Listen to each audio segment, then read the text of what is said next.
মুখে শান্তি আলোচনা কিন্তু মনে চরম অবিশ্বাস। দুইবার আকস্মিক হামলার ক্ষত নিয়ে এবার যুক্তরাষ্ট্রের মুখোমুখি ইরান। এই রুদ্ধতার আলোচনার নেপথ্যে চীন আর কাতারের ভূমিকা কি বদলে দেবে পুরো মধ্যপ্রাচ্যের মানচিত্র? জানতে হলে ভিডিওটি শেষ পর্যন্ত দেখুন। যে কোনো সম্ভাব্য হুমকির জবাব দিতে ইরান প্রস্তুত।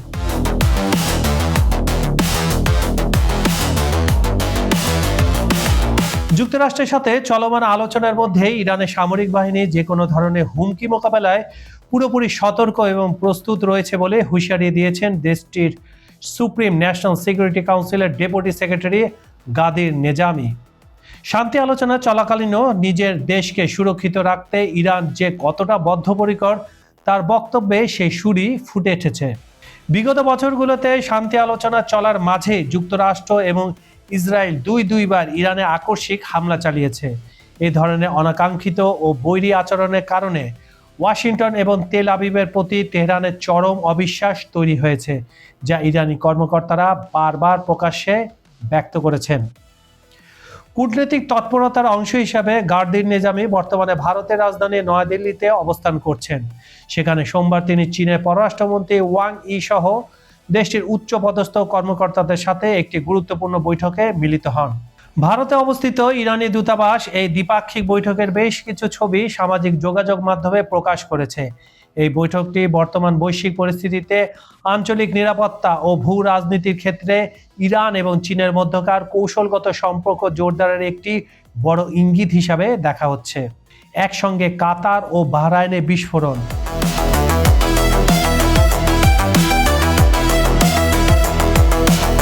সম্প্রতি কাতারের একটি শিল্প অঞ্চলে আকস্মিক বিস্ফোরণের ঘটনা ঘটে। প্রাথমিক তদন্ত শেষে কাতার সরকার এটিকে একটি নিছক কারিগরের ত্রুটি বা টেকনিক্যাল গ্লিচ হিসাবে উল্লেখ করেছে।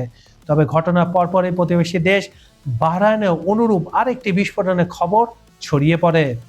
পরপর এবং প্রায় একই সময় দুই দেশে একই ধরনের ঘটনা ঘটায় সামাজিক যোগাযোগ মাধ্যমে ব্যাপক গুঞ্জন তৈরি হয়েছে। নেটিজেন এবং আন্তর্জাতিক বিশ্লেষকদের একাংশের দাবি, এর পেছনে কোনো সূক্ষ্ম ভূ রাজনৈতিক সংযোগ বা নাশকতার চেষ্টা থাকতে পারে, যা হয়তো ধামাচাপা দেওয়া হচ্ছে। সম্ভবত শান্তি যে আলোচনা হচ্ছে সেটাকে বিঘ্নিত করার জন্য মধ্যপ্রাচ্যের একটি দেশ আছে, যেটার নাম আমি মুখে উচ্চারণ করলাম না, কিন্তু আপনারা সেটা জানেন। তাদের এটা ফলস ফ্ল্যাগ অ্যাটাক হতে পারে। কাতারের প্রধান তরলীকৃত প্রাকৃতিক গ্যাস প্রক্রিয়াকরণ কেন্দ্রে আকস্মিক বিস্ফোরণে 54 জন শ্রমিক আহত এবং 18 ব্যক্তি নিখোঁজ হয়েছেন। স্বরাষ্ট্র মন্ত্রণালয় রস লাফান শিল্পনগরীর দুর্ঘটনাগ্রস্ত এলাকায় নিবিড় তল্লাশি অভিযান পরিচালনার স্বার্থে আন্তর্জাতিক উদ্ধারকারী দল মোতায়েন করেছে। তার মানে ভয়াবহ, এটার ব্যাপকতা অনেক ভয়াবহ।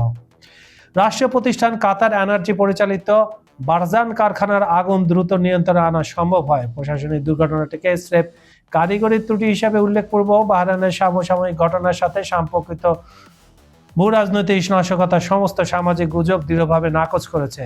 সেখান থেকে কোনো বিষাক্ত উপাদান ছড়ায়নি বলেও তারা জানায়। রাজধানী দোহা থেকে প্রায় 80 কিলোমিটার উত্তরের এই বৃহৎ বাণিজ্যিক কেন্দ্রটি বৈশ্বিক চাহিদার 1/5 এলএনজি রপ্তানি করে থাকে। ফলশ্রুতিতে আন্তর্জাতিক বাজারে এই বিশেষ শিল্পাঞ্চলের নিরাপত্তা নিশ্চিতকরণ এবং উৎপাদন সচল রাখা অত্যন্ত জরুরি বিষয়। উল্লেখ্য, গত মার্চ মাসে ইরানের ড্রোন ও ক্ষেপণাস্ত্র হামলায় স্থাপনাটি ব্যাপক ক্ষতির সম্মুখীন হয়েছিল, যার কারণে সাময়িক চুক্তিভিত্তিক বাধ্যবাধকতা থেকে অব্যাহতি পাওয়ায় ইতালি, বেলজিয়াম, দক্ষিণ কোরিয়া ও চীনের মতো বিদেশি ক্রেতারা মারাত্মকভাবে প্রভাবিত হয়। ইরান মার্কিন চূড়ান্ত চুক্তির লক্ষ্য কঠিন কাজ শুরু হয়েছে।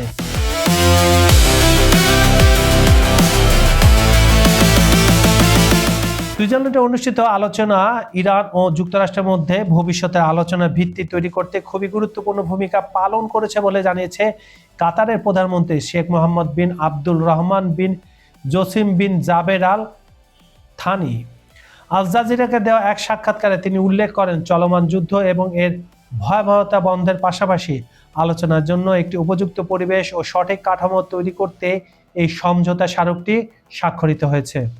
ইরানের জব্দ করা সম্পদ নিয়ে যে বার্তা দিয়ে গেলেন জেডি ভান্স।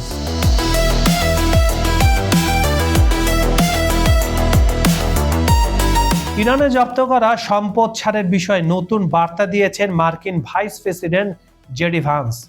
সুইজারল্যান্ডের তেহরানের সঙ্গে আলোচনা শেষে তিনি জানান, কোনো অর্থ অবমুক্ত করা হলে তার নির্দিষ্ট প্রক্রিয়া অনুসরণ করে কেবল ইরানি জনগণের কল্যাণে ব্যয় করতে হবে। এই তহবিল দিয়ে মার্কিন ভুট্টা ও গম কেনা হবে এবং কোনোভাবেই যেন সন্ত্রাসবাদে অর্থায়নে ব্যবহৃত না হয় তা ওয়াশিংটন ও কাতারের যৌথ অনুমোদনের মাধ্যমে নিশ্চিত করা হবে। দেখেন, ইরানের টাকা আটকে আছে কাতারে, কিন্তু সেই টাকা ইরান ইচ্ছা মতো খরচ করতে পারবে না। সেই টাকা দিয়ে মার্কিন যুক্তরাষ্ট্রের শস্য কিনবে ইরান, এই শর্তে এই টাকাগুলো ছাড় দিবে। এখানে পলিটিক্সটা বুঝেন।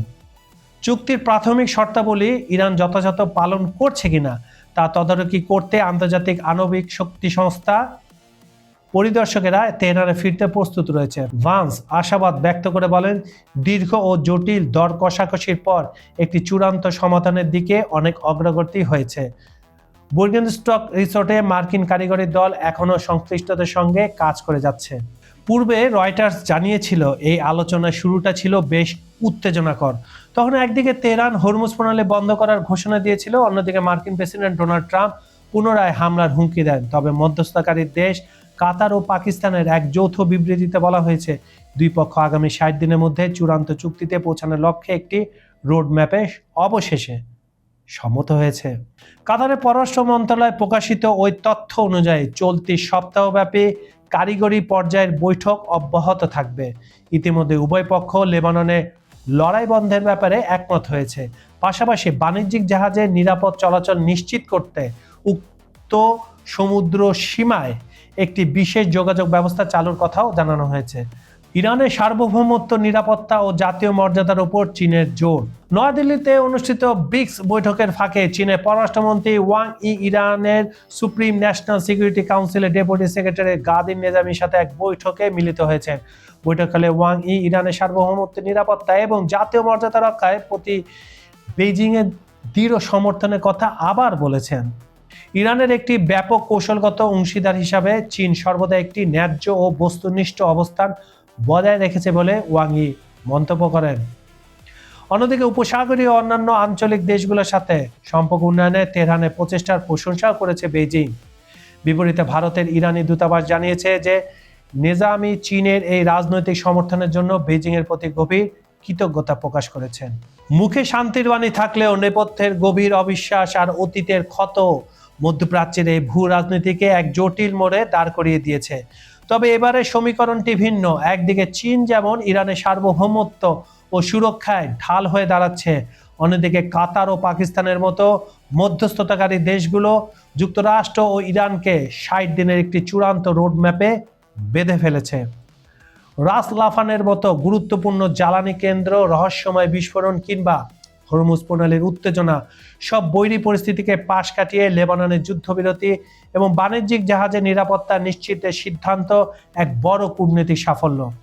যদি 14 দফার ফ্রেমওয়ার্ক চুক্তিটি সফলভাবে বাস্তবায়িত হয় এবং জব্দকৃত অর্থ কেবল ইরানি জনগণের কল্যাণে ব্যবহৃত হয়, তবে তা কেবল ওয়াশিংটন তেহরানের বরফই গলাবে না, বরং কাতার ও চীনের হাত ধরে মধ্যপ্রাচ্যের মানচিত্রে তৈরি হবে দীর্ঘমেয়াদী শান্তির এক নতুন রূপরেখা।